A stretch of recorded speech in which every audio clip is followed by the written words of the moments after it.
Whoever came up with that message, come home, really seemed to do a good idea.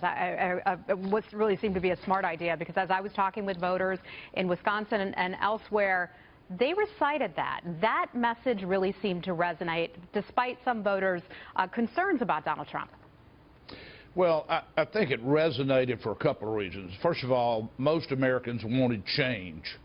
This should have been a change election. Almost two-thirds of Americans think our country is going in the wrong direction. Been over 60% for more than 3 years. Secondly, a lot of people did not want to vote for Secretary Clinton, but were uncomfortable with Donald Trump.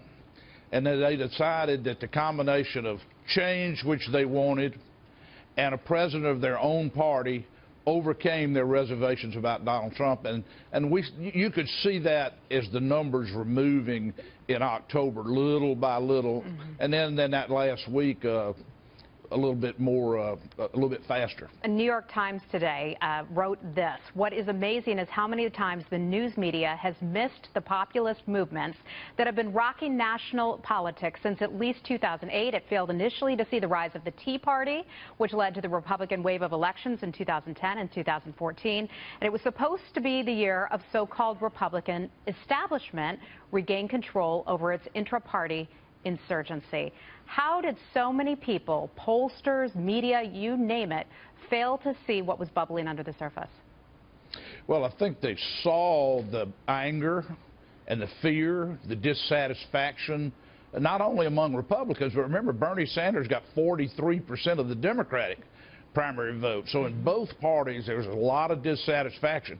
I think what people just failed to see, that it would continue all the way through. I think a lot of people thought, here's Donald Trump, people are mad, they're attracted to him, but sooner or later they'll start looking for solutions and they'll maybe go to somebody else. Well, that did not happen, and Trump, you got to give Trump credit.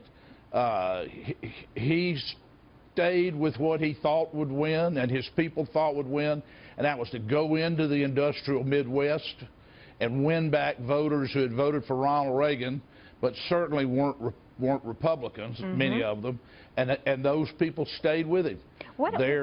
Their political bosses in Michigan and Ohio and Pennsylvania could not dislodge them.